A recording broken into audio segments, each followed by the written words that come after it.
본인 마음으로 안 변할 거라고 하는 쪽을 생각을 하니까 문제예요. 그래서 이루지 못한 사랑이 그 사랑이 진짜 사랑이라고 하는 말도 있더라고. 말이 되는 소리인지 모르겠어. 이루지 못한 사랑이 사랑이 아니지. 이루는 게 사랑이겠지. 이루지 못한 사랑은 그리움으로 남는 거고, 그죠? 이루어진 사랑은 뭘로 남아요? 잘 가는 사랑도 있지만 대부분이 이갈더라고. 대부분이. 그러니까 너무 풍족해도 문제고 너무 부족해도 문제다. 그래서 부처님 가르침은 항상 극과 극을 삼가하는 부분이다. 이게 참 답인 것 같아요. 극과 극을 삼가하는 거예요. 지나치지도 너무 부족하지도 않고. 그래서 제가 큰 스님 모시고 있을 때 보면 큰 스님은 어느 정도로 긍정적 사고의 언어를 하시느냐 하면 89년도인가에 저 중부지방에는 냉해 피해가 심각하게 온 적이 있었습니다. 냉해. 저 청수답에 곡식이 하나도 여물지 않았어요. 그러면 여러분 농사 짓는 분들은 그런 농사의 현장을 가고 싶어요? 안 가고 싶어요? 안 가죠. 속상해서 안 가죠. 근데 큰 스님은 그 농장에 가세요. 그럼 우리 입장에서는 물질적 부분이 이 가을이 풍요로움을 전제로 그곳을 가야 되는데 그 현장을 큰 스님께서 가시면 속상할 것 같으니까 안 가셨으면 좋겠는데도 큰 스님 가시니까 따라가야 되잖아요. 그 천수담론을 이렇게 돌아보시면서 절대 우울한 기분은 하나도 없어요. 잘 됐다 그러세요. 도가 된 사람들은 그냥 그렇게 가는데 나는 그 당시 말에 도가 안 됐으니까 큰 스님한테 여쭙는 거예요. 그래서 뭐가 잘 됐습니까? 저 잘 컸지 않냐? 아니 벼는 알곡을 먹으려고 농사를 짓는 건데 지금 알곡이 하나도 안 들었는데 뭐가 잘 됐습니까? 라고 내가 방정맞게 물었죠. 근데 큰 스님께서 뭐라 그러냐면 야 소라도 먹을 게 있으니 됐지 뭐 그러냐? 소먹이라도 됐으니 됐지 뭐 그러냐? 왜? 없는 가운데 만들어진 부분으로 좋게 해야지. 그거 속상해한다고 달라질 게 뭐 있냐? 그런 마음이면 그거 자체가 뭐예요? 소위 말하는 욕심이 없는 거예요. 그냥 있는 그들이 세상과 소통하면서 만족감을 구하는 큰 스님은 정토의 주인공이시고, 물질적 부분이 삶에 찌들어 있는 우리들은 그런 모든 부분들이 다 좋고 나쁨의 편견으로 나갔으니 괴로움이 함께하더라. 그러니까 이게 무명이라는 게 그런 거예요. 무명이라는 게 알지 못하고 행한 부분은 반드시 괴로움에 처하게 돼 있다. 그럼 무명이 없어지면 행복하겠죠. 그렇기 때문에 우리가 기도를 하는 거예요. 기도를 하는 이유가 뭐냐면 무명의 중생이기 때문에 그 무명을 걷어내기 위한 방법으로 뭐가 필요한 거냐? 밝음이 필요하다. 그럼 무명이라는 자체는 무지를 말하는 거요. 소위 명이라는 자체, 안다라고 하는 부분, 밝음이라는 자체는 바로 지혜를 말하는 거다. 무지와 지혜. 지혜가 없는 부분은 깜깜한 밤이요, 지혜가 있다는 자체는 환한 낮 같은 부분이다. 우리가 이 안에서도 보면 뭐 여당이니 야당이니 뭐 요즘 어저께 대통령 선거 끝났잖아요, 그죠? 그 대통령 선거 끝날 때도 보면 뭐 네 편 내 편 딱 갈라지대. 근데 여기선 그렇게 갈라지는데 여기 일본하고 문제가 생기거나 타국하고 문제가 생겼을 때는 딱 우리끼리 뭉쳐야 안 뭉쳐요? 딱 뭉치잖아요. 그러니까 우리가 흔히 보면 우리가 판단하고 있는 부분은 영원한 답이 있다 없다? 없다. 이렇게도 하고 저렇게도 가는 부분이라. 공적하다. 일체의 모든 법은 다 공적하여서 일체의 모든 법은 다 공해. 그래서 적적해. 우리 스스로의 마음이 분별심이 일어나고 갈등이 일어나고 그래서 시끄러운 거지 본래는 시끄러운 게 하나도 없어. 그냥 그대로야. 좋다 나쁘다 크다 적다 기쁘다 슬프다 난리를 치지만 이 세상은 본래 그냥 고요해. 여러분들이 그냥 막연하게 한순간 한순간을 그냥 그렇게 괴로움에 부침해서 살고 있는 부분은 중생일 뿐이에요. 중생이 중생의 업을 반복해낼 뿐입니다. 근데 현실의 삶을 괴롭지만 그 괴로움이라고 하는 자체가 어떤 거예요? 바로 괴롭기 때문에 이 괴로움을 벗어나야 된다라고 하는 저의 생각을 통해서 열심히 노력하는 것 자체가 바로 보살행이라고 볼 수가 있습니다. 현실의 삶이라고 하는 부분은 누군가가 대신해 주지 않아요.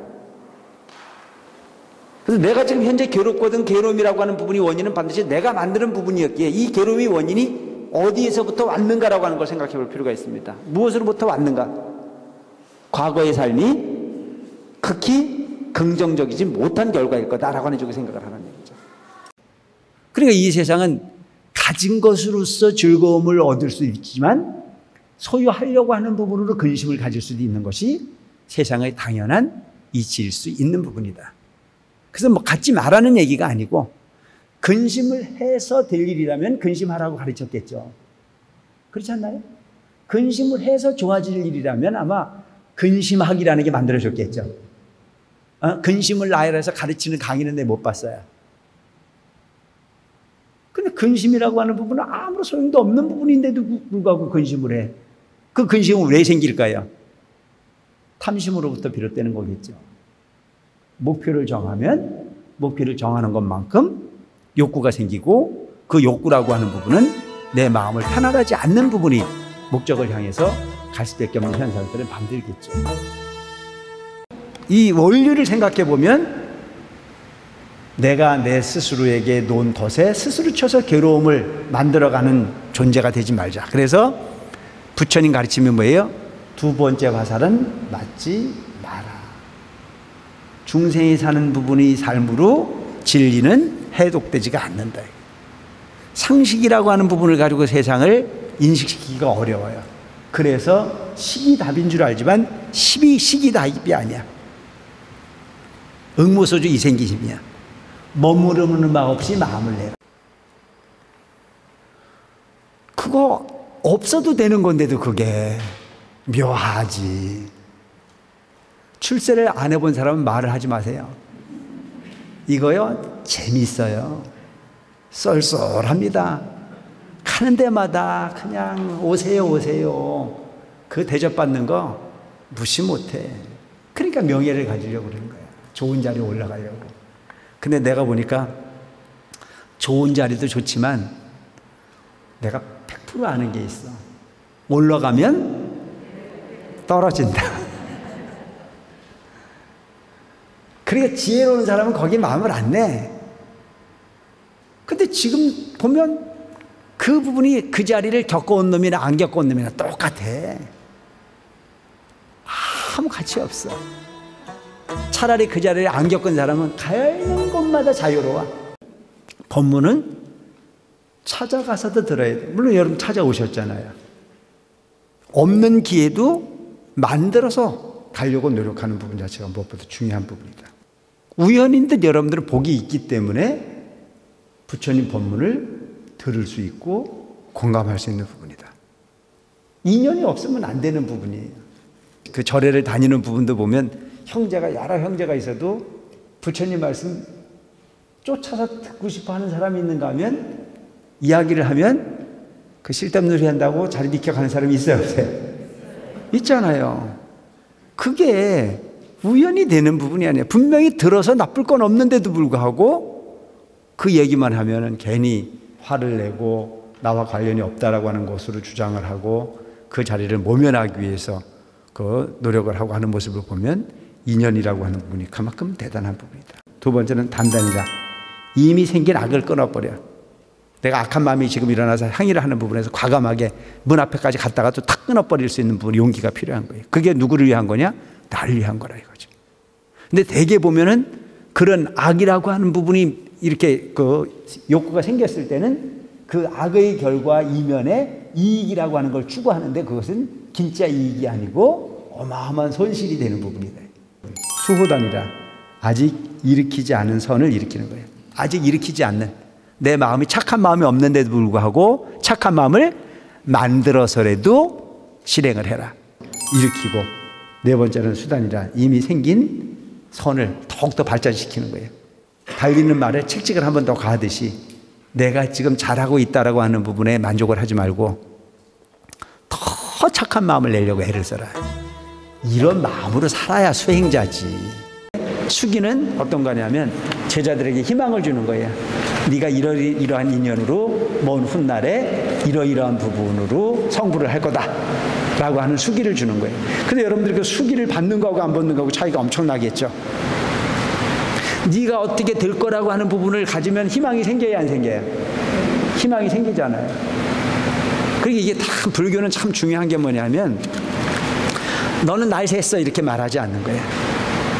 불교는 절대 너는 날 샜어라고 말하지 않아. 네가 마음만 있으면 반드시 언젠가는 소원을 이룰 수 있어. 그 제가 큰 스님을 이대종정 스님 모시고 있을 때도 보면 그 친견을 하잖아요. 그럼 항상 희망이셨어요. 그래서 여러분들 이걸 좀 잘 선택할 필요가 있어. 여기서는 주지보다 끝발이 더 좋은 게 신도의장인데. 며칠 전에 보니까 우리 신도의장님 진짜 한번 칭찬 한번 하자. 신도의장이 공양 시간 됐는데 내가 공양상을 스님 방에 같이 준비를 하라고 했는데 그 공양 드시는 것도 생각하고 가서 내가 밥 먹고 나가서 이 양반은 어디 가서 불러도 안 오시나 하고 가봤더니 그 신대임들 불편하지 않으려고 가서 숟가락 집어주고 있더라고. 그게 공덕이야. 나한테 오는 부분의 편리함을 충분히 알고도 그걸 스스로 경계하고 내가 그들과 함께 어울리려고 마음을 내는 것 자체가 공덕이야. 그렇지만 그런 부분들이 마음을 내는 것 자체는 하신이어야 된다. 하신 그 일이 뭐 엄청난 일이라고 하는 부분이 아닌 그 마음이 중요하다. 순간의 부처님을 떠올리면 순간의 부처요. 영원히 부처님 마음을 닮아가면 영원의 부처가 된다. 점을 아무것도 아니라고 생각하지만 물이 한 방울 한 방울 떨어지는 부분이 별게 아니라고 생각할 수 있겠지만 한 방울 한 방울이 이어지면 주전자에 물이 흐르듯이 그렇게 흐르게 돼 있고 그 부분이 많아지면 또한 호스에 물이 흘리듯이 더 흘릴 수 있고 그러니까 저 산중에서는 한 방울 한 방울이 모여 냇물을 이루고 냇물이 모이고 모여 강물을 이루고 강물을 이루고 난 위에 바닷물이 되듯이 우리는 점을 생략하지 말자. 그래서 부처님은 적은 것을 절대 무시하지 않으셨다는 거죠.